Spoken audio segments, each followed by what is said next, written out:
Hello, my friends. Welcome to Quartet. John Petersen here from the Arlington Institute, and we're very happy to have you here. It's a marvelous sunny day. Spring has sprung its way into West Virginia.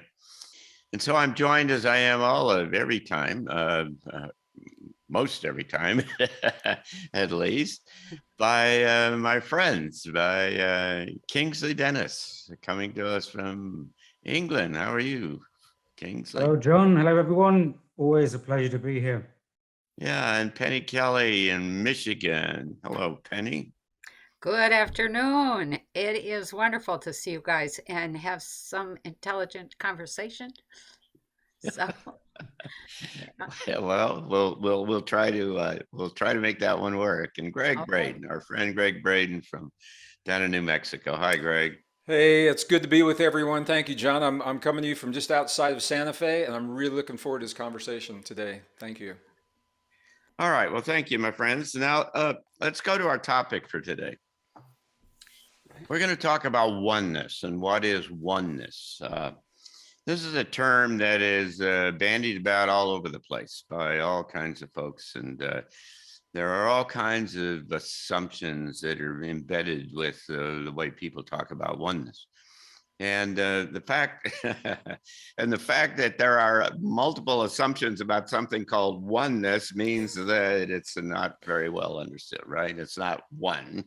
It is kind of multiple kind of things. And it's really it kind of got my attention here in the last few days because the what we seem to do, and Penny and I have talked about this, what we seem to do as humans is that we bring these images and we bring these structures and we bring these things that we're familiar with in the past, and we provide those as a context for a new idea, and we interpret the idea through the lens of, what we brought into the room with us, if you will. And so that in a sense, it's hard, if not impossible, to think outside of kind of what you know or what you've been exposed to or where you are right now.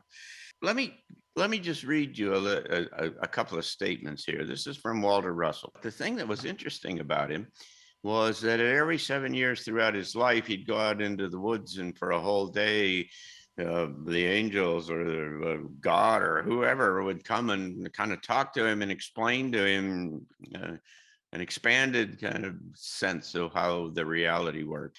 Now, I want to say at the beginning, as I've alluded to, is that any of our perspectives, including Walter Russell's, are constrained by all of these, by things like language.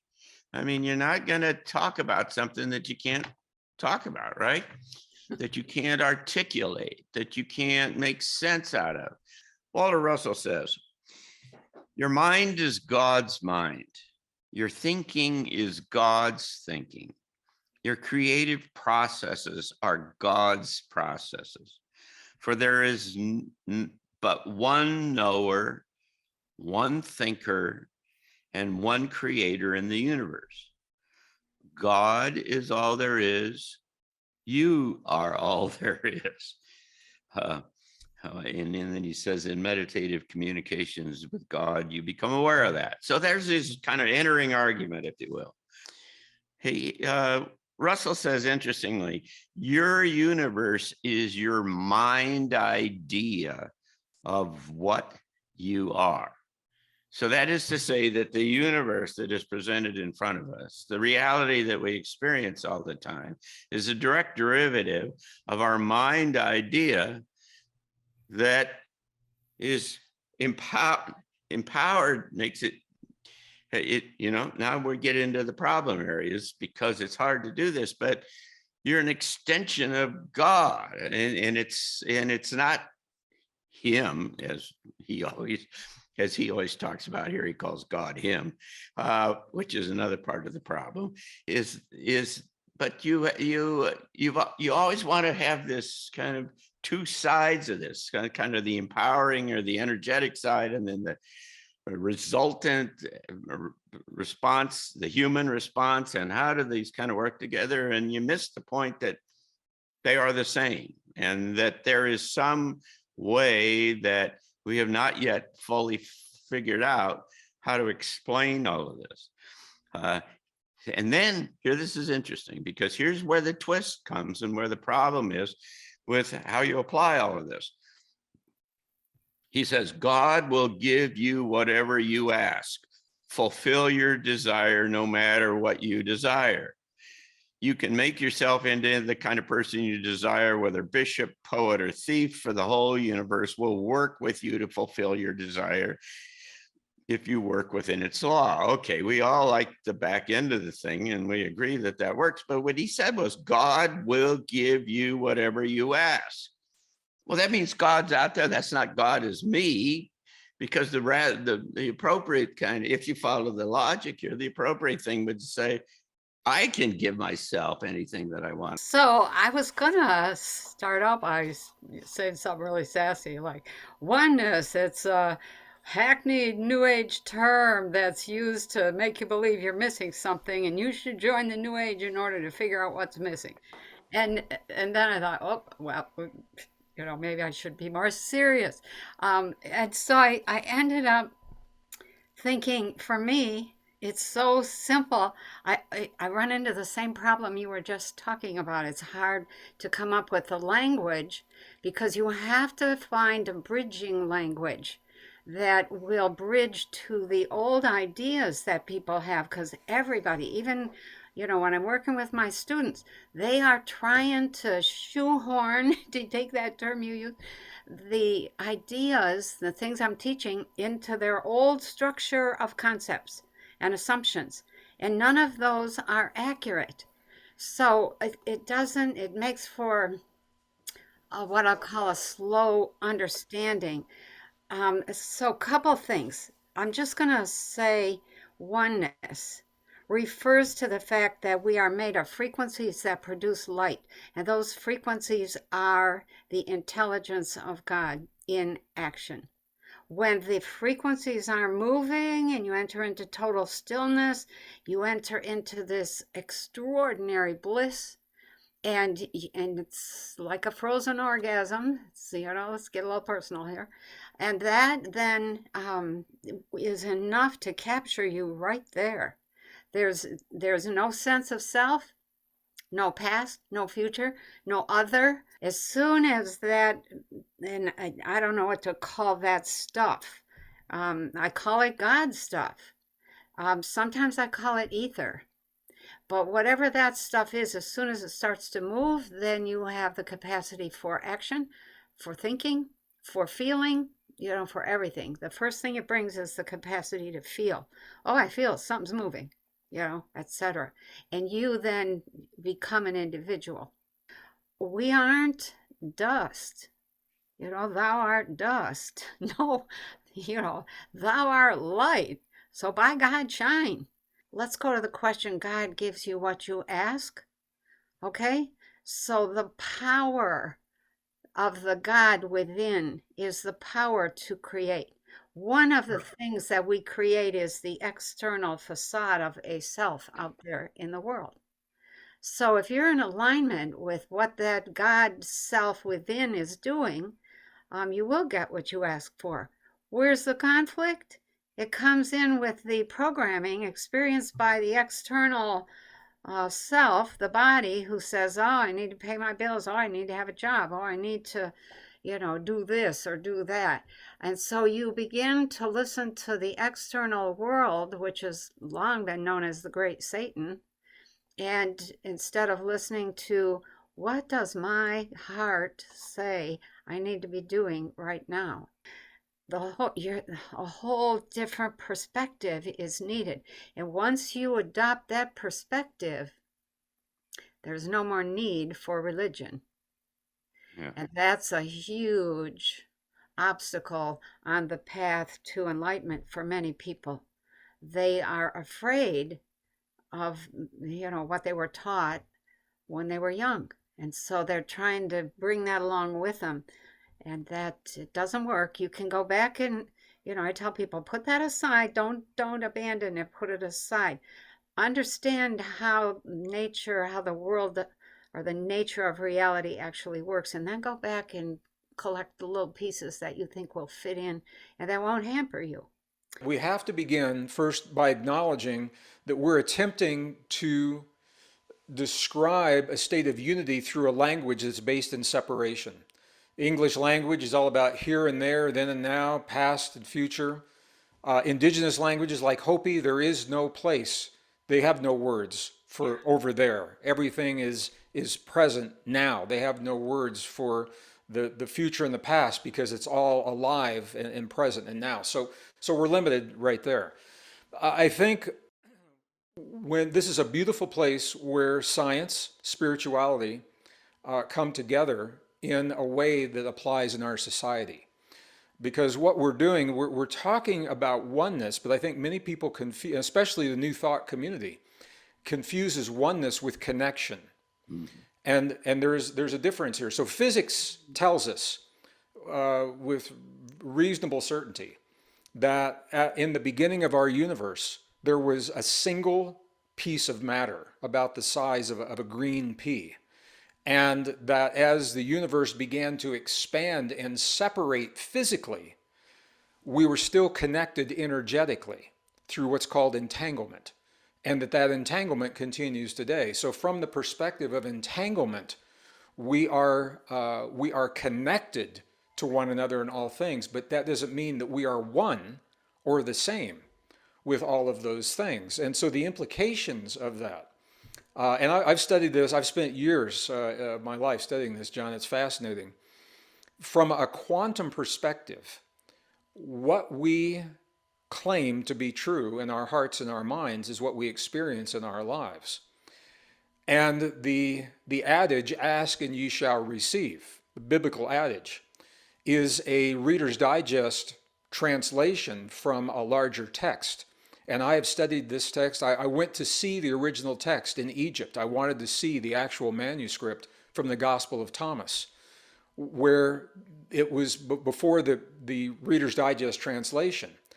And it was from the Gospel of Thomas, 114 sayings that were recorded by Didymus from the Master Jesus as he was talking to his students, not as a religious man, but as a learned man that understood the fundamental principles of nature. And what he said is, all things that you ask, you shall receive. So far you have not done this. Ask without hidden motive, and be surrounded by your desire, be enveloped by your desire that your gladness be full. That is a Neville concept, or Neville probably based his concepts upon that. If you be surrounded by your desire, it means you're not saying, please make it so. What you're doing is you're coming from the place that is already there so that the quantum field can reflect back to you what you're giving it. You've got to give the field something to work with. So when you be surrounded by your healing, or you be surrounded by your abundance, now the field can reflect back to you what you're feeding it. We're conditioned to focus on what we don't have. And we all do that. It's part of our program. It's part of our indoctrination. So in the New Thought community, there is a sense that people have adopted that oneness means connection, and that we can make something happen to fix what we don't like.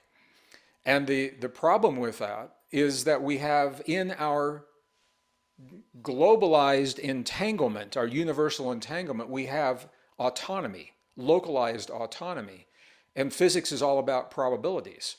So I live in the high desert, northern New Mexico. We've got 100,000 acres of sage on Bureau of Land Management land that borders our property here. Those sage plants look separate when I look at them on the desert floor. But what we know is they're all connected through rhizomes underneath the surface of the earth. They are connected, but if one of those sage plants decides it has a mutation and it decides to flower out of season, that doesn't mean all the other sage plants are going to flower out of season. We're all entangled. If one of us makes a localized choice, it doesn't mean we're going to influence everyone else to make that same choice. It's all about probabilities. If a lot of us make that choice, we increase those probabilities. From my perspective, the more I try and talk about one and oneness, the further I'm away from it. And the more I try and think about it, the more I'm confused. Because it's something which is kind of intangible and yet still there. It's like trying to imagine there being no inside and no outside. That's one. And it's, and if you try to wrap your head around it, you already start to blow a fuse, because, as we've talked, as you've mentioned, we're so conditioned by language, and especially in our reality, we have the language and the perception of polarity. So there has to be an outside, has to be an inside. And I think this also draws the contestation between the material perspective and the metaphysical perspective. And perhaps in the last 4 decades, the idea, the concept of one has become quite common or popular, because we have the growth in our technological communications, our ability, as Gregg said, to connect, and especially physically. So people are talking about the oneness. But really, from my side, to get a grasp of it, we have to start from a metaphysical side. But saying that, metaphysical and the physical, they're not separate. How can they be? It's one. But you see, we still have this way of trying to see them separate. They're aspects of the same thing. But if we stay in the physical, material kind of viewpoint, then we're really missing the whole. So I would say, to start off with, we have to acknowledge that we come from an understanding that existence has a metaphysical background. And that is the background of unity. And that's primary. Physicality, even if it comes through quantum physics, it's still a kind of physicality in a way. That's not primary. We can say it's secondary or tertiary, but everything you see is scales, or we could say vibrationary levels of the unity. So they're a part of, not apart from, even though they have different aspects. And the science now is starting to come around to understanding of the unified field. The unified field has to be beyond space and time, because space and times are gradations, iterations within the one. So everything is one, as we say, everything is one thing, but how can we perceive inside of one? It's not inside of one, because there's no outside. Again, it's if you start to think about it or talk about it, you get tongue-tied and get paradox. So I will skip to the implications of this. And for me, the implications are very simple. Everything we do to ourselves, because we're not apart from anything else. And that reminds me of the golden rule. Do unto others as you wish them to do unto you. The golden rule is the one, because we're not apart from, we're all a part of. And so that brings us around to how we behaving now, how we bring it into practice. Again, it's the gameplay. Like I mentioned at the beginning of our talk, this sentient world simulation, the manifestation of materiality from the one can be seen like a gameplay. How do you play it? Do you play a zero-sum game? Do you play a zero-sum game? Now, a zero-sum game is when somebody has to win for other to lose. There's a balancing out. One wins, one loses. But a non-zero-sum game is when you find out that you can all win. And for me, that's part of the oneness. The one is that you play so everyone can gain, everyone can win, because if someone loses, you're doing it to yourself. But in any case, we thank you very much. And you can find out, a whole lot more about Quartet and the other kind of things that we do here at the Arlington Institute at arlingtoninstitute.org. We've got a whole series of programs and projects that we've got underway. One of which is Transition Talks, where every month we have a speaker that comes from somewhere in the world to come and talk to us and about some big, deep issue like this. And we have hundreds of people from around the world who all connect in by live stream or come here to Berkeley Springs and be a part of this. And Penny was here earlier in the year, and Gregg will be with us in October or September. And so it's a wonderful kind of experience, and we hope that you'll come out and make a weekend in our little resort town. So thank you all. Appreciate it. Come back and see us. We look forward, and we'll be back here on Quartet. Take care.